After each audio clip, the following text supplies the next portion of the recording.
When I think that your book doesn't have good enough coverage of terminology I've seen on the exam or of concepts I've seen on the exam, I like to add things as a reader. And I know that a lot of students neglect to read the reading packet, but I consider it to be just as valuable as the book. For example, these few topics that I'd like to discuss today. Um, Limiting factors come in many types. There's descriptors for limiting factors. So remember that a limiting factor is something which keeps a population from growing indefinitely. You can't grow forever because maybe um, disease starts to spread when people get too crowded. Maybe you'll run out of food depending on how many people there are per acre. Sometimes it's just random events like population grows, but wildfires knock you back, or predator pressure might knock you back. Okay, so I want to give you some descriptors for those limiting factors. First, some limiting factors depend on density, like how many individuals are packed in one place. So we know that this is true for disease with humans. If you're all spread out, disease will not affect your population growth. But when you're packed close together, disease is spread, and that has a much bigger impact on population growth. So we would say disease is an example of density dependent limiting factors. Tidal waves could limit the growth of your population, but tidal waves don't care how many individuals there are. Whether you're close together or spread apart, tidal waves are still going to be whatever they are. So we would say that tidal waves are density independent. Intrinsic and extrinsic means, are the limiting factors within that population, or are they outside that population? So the classic intrinsic limiting factor is competition, right? Because that happens between those individuals. Whereas extrinsic, like outside the population, would be like climate conditions or the length of seasons. And biotic versus abiotic is, like it sounds, living things or non-living things. So predators are an extrinsic, density independent, biotic limiting factor.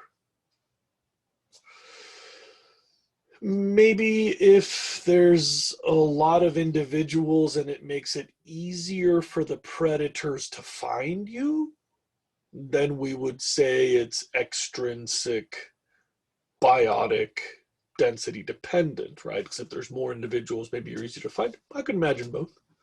Abiotic limiting factors are things like temperature, or the length of the seasons, or typhoons, or wildfires, things that are not themselves alive. Those terms have all showed up on the AP test at some point, so that's why I added them here.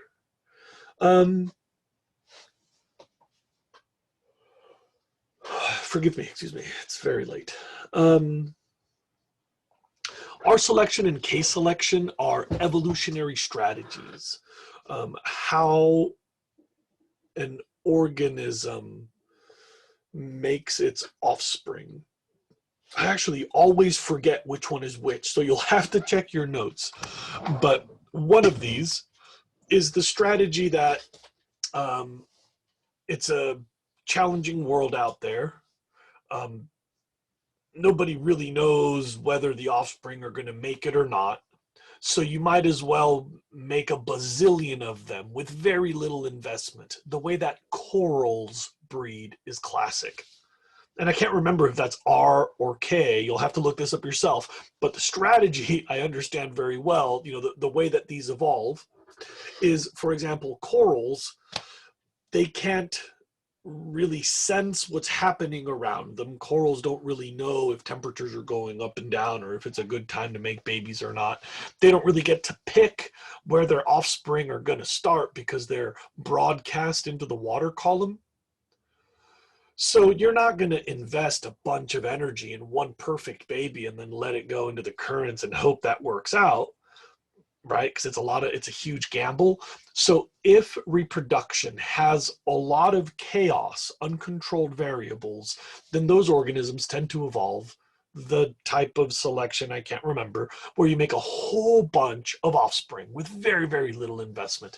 And the opposite is, if you're in a very consistent environment, right, where you know the offspring is gonna be fine as long as you can get them along as far as possible. That's what elephants do. That's what humans do. I can't remember which one is our case selection, but the strategy here goes that in a consistent environment, it's worth it to put all your eggs in one basket, right? To make one offspring that has tremendous investment, because if you let them go, they're good to be an adult. So one favors dynamic changing environments that are undependable with a bunch of variables. The other one favors very specialized, consistent environments with a lot of stability. And I'm sorry, I always forget which one is which. Now,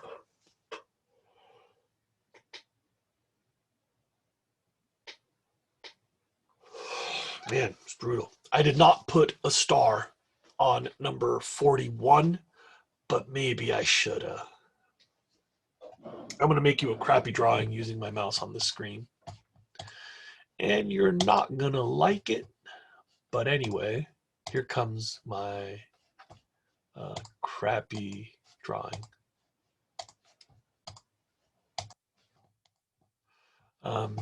Imagine an age structure like this. You know, like when the baby boomers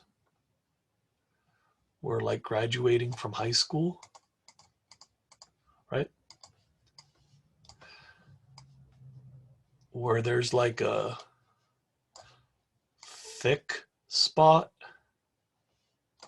in the youth bulge. Now, this is what happened with the baby boomers at the end of the 1960s.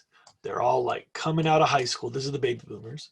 And it was a huge number of young people. So think about it. What happens? You know, imagine if it's you. It's not too far from the truth. Imagine if you were looking at an extremely competitive college application process, but there's like 20% more students than normal trying to apply right now, right? Like imagine if there's just like all these extra humans. All the colleges are like, dude, we don't have enough spaces for you. You try to go get a job and the employer says, dude, I got kids your age showing up every day for work. Competition is tight. I don't want to hire you.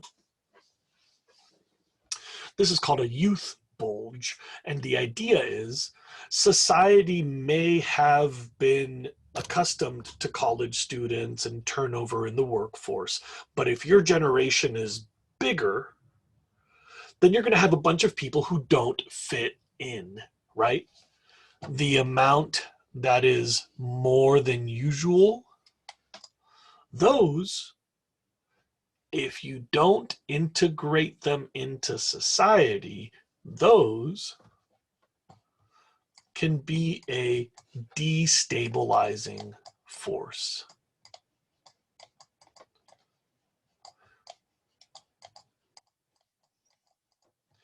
You might remember I told you about the Asian tigers, those countries that really carefully planned their transition to incorporate those extra humans that you get when there's high birth rate below death rate, right? You have that period of population growth, right?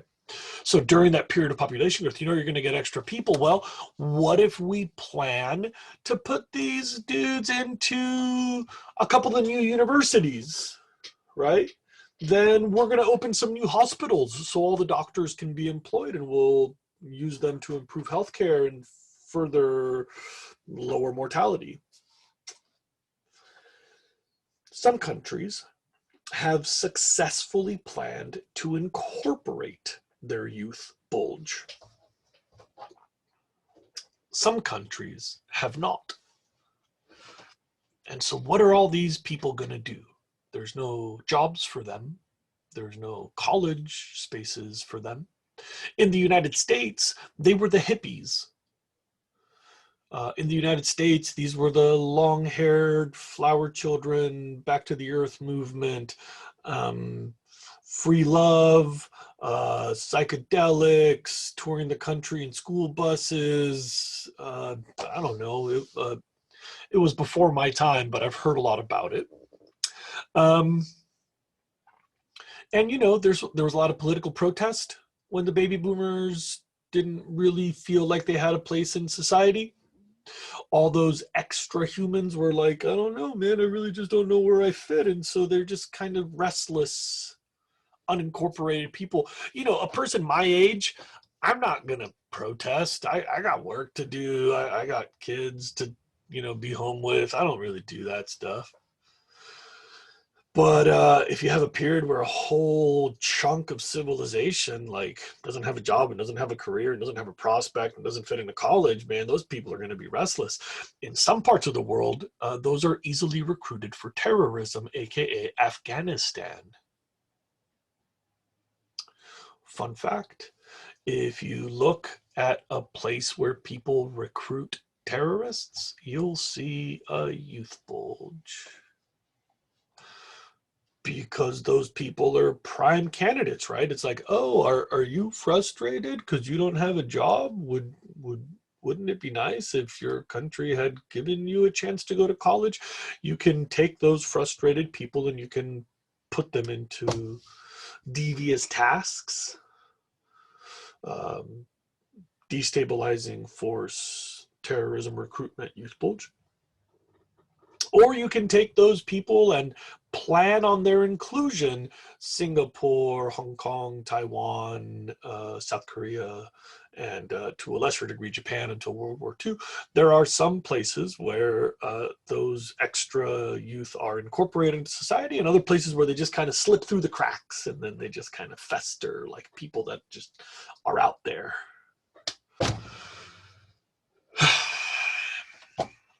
A couple times in this unit, I've given you big study goals to record toxins. There was one in the book and there was one in the reader. And I don't know how many you need to know. I don't know. Every year, they'll ask about the one I didn't teach you.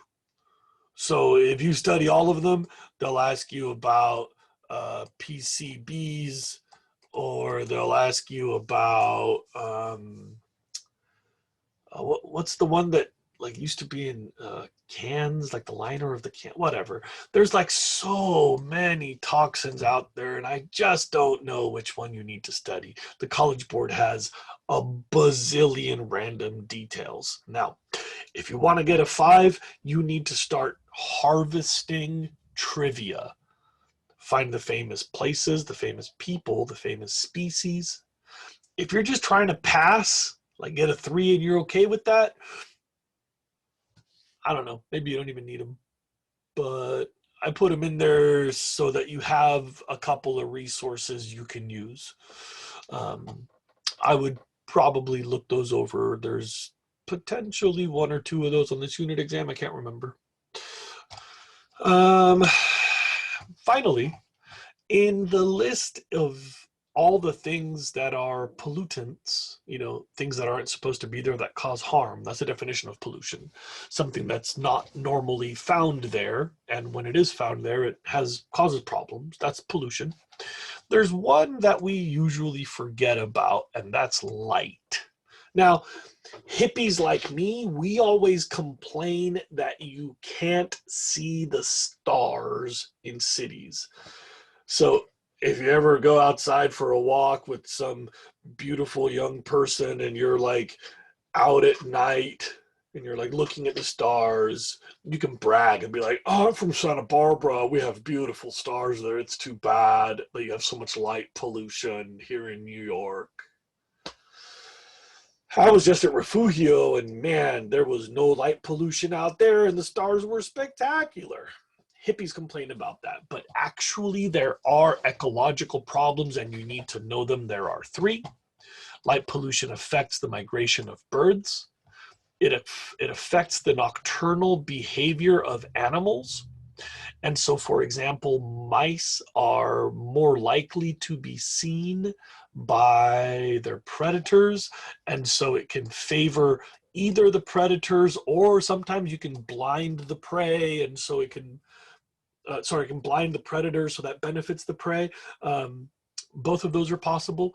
And the other effect that's kind of shocking, but really major, is that sea turtles, when they hatch, they look for the glitter of the moon on the ocean so they know which direction to swim or to walk so they can find the water. So when the sea turtle pops out of the sand, they're like, oh, and they can like see that there's glitter on the water. So they start to like walk, and then they jump into the ocean, they swim away, and hopefully they don't get eaten by pelicans and stuff. But in coastal areas, they'll often be like, oh, sparkly lights, and they walk into downtown Miami and get run over by a car. Or they walk over to Cabo San Lucas and get picked up by drunk tourists. There are three ecological impacts of light pollution that I wanted you to know. It's just light that affects things. It's light at night, more light than we're used to. Okay. That's all I got in the reading packet.